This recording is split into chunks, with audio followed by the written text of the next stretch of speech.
मित्रों, क्या आपने कभी सोचा है दुनिया में आते ही बच्चा रोता क्यों है? वो हंसकर क्यों नहीं आता? क्या वो रोना सिर्फ सांस की शुरुआत है या फिर आत्मा की अधूरी कहानी का पहला शब्द? गरुड़ पुराण की मान्यताओं में इस रोने के पीछे ऐसा रहस्य बताया गया है जो आपकी सोच बदल सकता है। आज का ये वीडियो अंत तक सुनिए, देखिए, क्योंकि शायद जन्म का पहला रोना ही आपके जीवन का सबसे बड़ा संकेत हो। और अगर आप ऐसे ही गहरे, सरल और सच्चे धार्मिक रहस्यों को समझना चाहते हैं तो अभी चैनल को सब्सक्राइब कर दीजिए ताकि आने वाला कोई भी ज्ञान आपसे छूट ना जाए। अब आगे सुनिए मेरे और अपने अंदाज में। जब एक बच्चा जन्म लेता है तो वो हंसता नहीं, रोता है। घर वाले खुश होते हैं, डॉक्टर कहते हैं कि बच्चा स्वस्थ है। लेकिन गरुड़ पुराण की मान्यताओं के अनुसार इस रोने के पीछे एक गहरा आध्यात्मिक अर्थ भी बताया गया है। धार्मिक मान्यता कहती है कि आत्मा कभी मरती नहीं, शरीर बदलता है, आत्मा नहीं। जब किसी व्यक्ति की मृत्यु होती है तो आत्मा अपने कर्मों के अनुसार आगे की यात्रा करती है और जब समय आता है तो वही आत्मा फिर से किसी माँ के गर्भ में प्रवेश करती है। गरुड़ पुराण में कहा गया है कि गर्भ में आत्मा को अपने पिछले कर्मों का थोड़ा बहुत एहसास रहता है। वो जानती है कि उसे फिर से दुनिया में जाना है, उसे फिर से जीवन जीना है, फिर से दुख सुख का सामना करना है। जब जन्म का समय आता है तो आत्मा एकदम से अंधेरे और शांत जगह से निकलकर इस तेज रोशनी और शोर वाली दुनिया में आ जाती है। ये बदलाव बहुत बड़ा होता है। उसी समय बच्चा पहली सांस लेता है और रोता है। धार्मिक मान्यता के अनुसार ये रोना सिर्फ सांस शुरू होने का संकेत नहीं, बल्कि एक नई यात्रा की शुरुआत भी है। जैसे कोई लंबी नींद से उठे और अचानक सब बदल जाए, वैसा ही कुछ आत्मा के साथ होता है।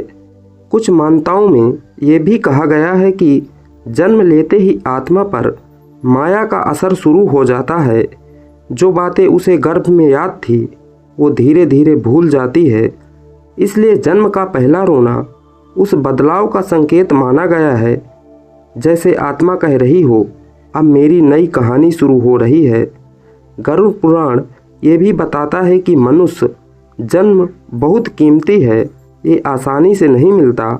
इसलिए रोना दुख का ही चिन्ह हो ऐसा ज़रूरी नहीं, ये जिम्मेदारी का भी संकेत हो सकता है कि अब आत्मा को अपने कर्म सुधारने का मौका मिला है।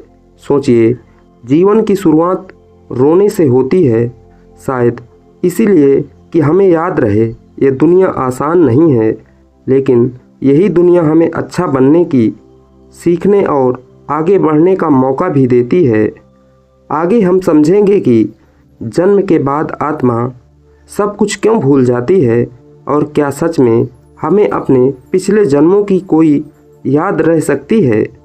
जैसा कि हमने समझा, जन्म के समय आत्मा एक नई यात्रा शुरू करती है।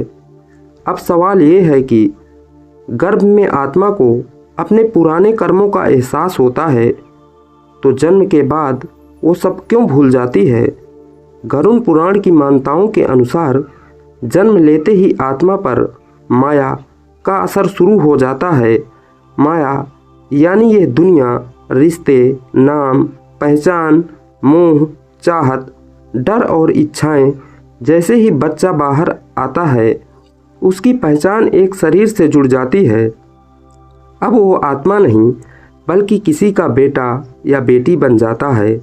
धीरे धीरे वो बोलना सीखता है, चलना सीखता है, पहचान बनाना सीखता है और इसी बीच उसकी पुरानी यादें पूरी तरह ढक जाती है। धार्मिक मान्यता कहती है कि ये भूलना ज़रूरी है। अगर इंसान को अपने सारे पिछले जन्म याद रहे तो वो वर्तमान जीवन ठीक से जी ही नहीं पाएगा। सोचिए, अगर किसी को याद रहे कि पिछले जन्म में उसके साथ क्या हुआ था, किसने दुख दिया, किससे पिछड़ना पड़ा, तो क्या वो नए रिश्ते बना पाएगा? शायद नहीं। इसलिए प्रकृति उसे एक नई शुरुआत देती है। खाली दिमाग के साथ। गरुड़ पुराण ये भी बताता है कि मनुष्य जन्म एक मौका है अपने कर्म सुधारने का, इसलिए जन्म के बाद हमें धीरे धीरे सब सिखाया जाता है। परिवार, संस्कार, अच्छे बुरे की समझ, यही हमारे नए जीवन की दिशा तय करते हैं। कहा जाता है कि जन्म के समय आत्मा थोड़ी देर के लिए बहुत शुद्ध होती है, इसलिए छोटे बच्चे महसूस होते हैं। उनमें ना घमंड होता है ना नफरत, लेकिन जैसे जैसे वो बड़ा होता है दुनिया का असर उस पर बढ़ता जाता है। पहला रोना केवल दर्द का संकेत नहीं था, वो इस बात का संकेत था कि आत्मा ने फिर से कर्मों की दुनिया में कदम रख दिया है। अब जो भी वो करेगा वही उसके भविष्य को बनाएगा। गरुड़ पुराण की सीख ये है कि इंसान को ये समझकर जीना चाहिए कि जीवन यूं ही नहीं मिला, ये एक जिम्मेदारी है। हर काम सोच समझ कर करना चाहिए, क्योंकि हर काम का फल मिलता है। तो क्या इसका मतलब ये है कि हम अपनी किस्मत बदल सकते हैं? क्या अच्छे कर्म सच में अगला जन्म बेहतर बना सकते हैं? इसी सवाल का जवाब हम अगले भाग में समझेंगे। अब सबसे बड़ा सवाल, क्या हम अपने कर्मों से अपना भविष्य बदल सकते हैं? गरुड़ पुराण की मान्यताओं के अनुसार हर इंसान 3 तरह के कर्म लेकर जन्म लेता है। पुराने जन्मों के संचित कर्म, इस जन्म से मिलने वाला भाग्य और वर्तमान में किए जाने वाले नए कर्म। पुराने कर्मों को पूरी तरह मिटाया नहीं जा सकता, लेकिन वर्तमान कर्मों से भविष्य जरूर बदला जा सकता है। यही कारण है कि मनुष्य जन्म को खास माना गया है। जब आत्मा जन्म लेती है और पहला रोना रोती है तो एक तरह से नई परीक्षा की शुरुआत होती है। अब उसके सामने रास्ते खुले होते हैं, सही भी और गलत भी। वो जैसा चुनेगा वैसा उसका जीवन बनेगा। गरुड़ पुराण ये सिखाता है कि इंसान को अपने कर्मों के प्रति सजग रहना चाहिए। झूठ, धोखा, अहंकार और अन्याय से सब भविष्य में दुख का कारण बनते हैं। वही सत्य, दया, सेवा और धर्म ये जीवन को बेहतर बनाते हैं। कहा जाता है कि आत्मा जब शरीर छोड़ती है तो वो केवल कर्म साथ लेकर जाती है। धन, नाम, पहचान सब यही रह जाता है।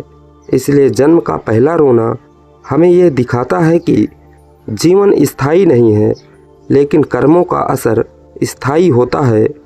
कुछ लोग पूछते हैं, अगर सब कुछ कर्मों से तय है तो फिर कोशिश क्यों करें? गरुड़ पुराण की शिक्षा साफ है। भाग्य बीते कर्मों से बनता है, लेकिन वर्तमान कर्मों से नया भाग्य लिखा जाता है। यही कारण है कि इंसान को सोच समझकर हर कदम उठाना चाहिए। हर शब्द, हर व्यवहार, हर निर्णय सब कुछ महत्व रखता है, क्योंकि यही सब मिलकर आगे की यात्रा तय करते हैं। जन्म के समय आत्मा रोती है, शायद इसलिए कि वो जानती है अब फिर से कर्मों का हिसाब शुरू होने वाला है। लेकिन यही रोना उम्मीद भी है, क्योंकि हर नया जन्म एक नया मौका है बेहतर बनने का, गलतियों को सुधारने का और जीवन को सही दिशा देने का। आगे हम समझेंगे कि गरुड़ पुराण के अनुसार मृत्यु के समय आत्मा को क्या अनुभव होता है और क्या जन्म और मृत्यु के बीच का रहस्य हमारे सोच से भी गहरा है। अब बात करते हैं उस पल की जब ये जीवन खत्म होता है। गरुड़ पुराण की मान्यताओं के अनुसार जैसे जन्म एक शुरुआत है, वैसे ही मृत्यु अंत नहीं है। मृत्यु केवल शरीर का अंत है, आत्मा का नहीं। आत्मा फिर अपनी अगली यात्रा के लिए निकल पड़ती है। कहा जाता है कि जब किसी व्यक्ति की मृत्यु का समय आता है तो उसे अपने जीवन की झलक मिलती है। उसने क्या अच्छा किया, क्या गलत किया, सब कुछ एक एक करके सामने आता है। यही कारण है कि धर्म ग्रंथों में कहा गया है कि इंसान को हर समय सतर्क रहना चाहिए। गरुड़ पुराण के अनुसार मृत्यु के बाद आत्मा अपने कर्मों के अनुसार आगे बढ़ती है। अच्छे कर्म उसे ऊंची गति देते हैं और बुरे कर्म उसे कष्ट की ओर ले जाते हैं। इसलिए जीवन को हल्के में नहीं लेना चाहिए। अब सोचिए, जन्म के समय आत्मा रोती है, मृत्यु के समय आसपास के लोग रोते हैं। ये चक्र क्या बताता है? शायद यही कि जीवन बीच का समय है, जहां हम अपने कर्मों से कहानी लिखते हैं। गरुड़ पुराण ये सिखाता है कि इंसान को लोभ, क्रोध और अहंकार से दूर रहना चाहिए, क्योंकि यही चीज़ें उसे बार बार जन्म और मृत्यु के चक्र में बांधती है।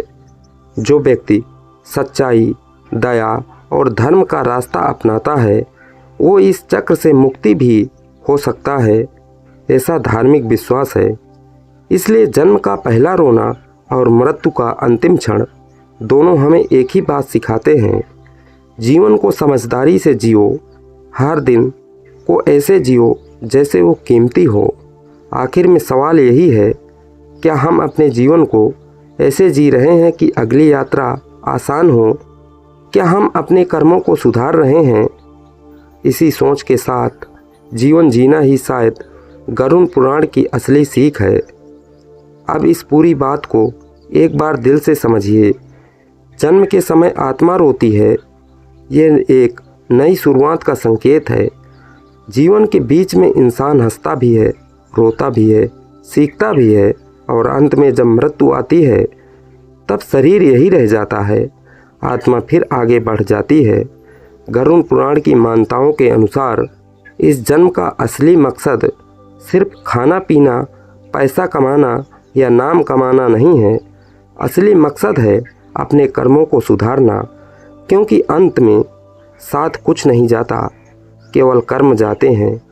सोचिए, जब बच्चा जन्म लेकर रोता है तब उसे कुछ पता नहीं होता कि वो अमीर बनेगा या गरीब, सफल होगा या संघर्ष करेगा, लेकिन धीरे धीरे उसके फैसले उसका भविष्य बनते हैं। यही जीवन का सच है। गरुड़ पुराण हमें डराने के लिए नहीं, समझाने के लिए है। ये बताता है कि हर इंसान को मौका मिला है अच्छा बनने का, दूसरों की मदद करने का, गलत रास्तों से बचने का। अगर हम समझदारी से जिए तो आने वाला समय बेहतर हो सकता है। जन्म का पहला रोना शायद एक संकेत है कि यह जीवन आसान नहीं होगा, लेकिन यह भी सच है कि यही जीवन हमें बदलने का मौका देता है। अगर इंसान हर दिन ये सोच कर जिए कि उसके हर कर्म का असर होगा, तो वो खुद ब खुद गलत कामों से बचेगा। यही सबसे बड़ी सीख है। इसलिए आज से एक छोटी सी बात याद रखिए, जीवन मिला है तो उसे सही दिशा दीजिए, क्योंकि अगली यात्रा कैसी होगी ये आज के कर्म तय करेंगे, ऐसा धार्मिक विश्वास है। तो आखिर में बस इतनी सी बात, जन्म का पहला रोना हमें ये याद दिलाता है कि जीवन एक जिम्मेदारी है। हम खाली हाथ आते हैं और खाली हाथ ही जाते हैं। बीच का समय ही असली परीक्षा है। गरुड़ पुराण की मान्यताओं के अनुसार जो इंसान अच्छे कर्म करता है, सच्चाई और दया का रास्ता अपनाता है, उसका जीवन भी शांत रहता है और आगे की यात्रा भी बेहतर मानी जाती है। इसलिए डरने की नहीं, समझने की ज़रूरत है।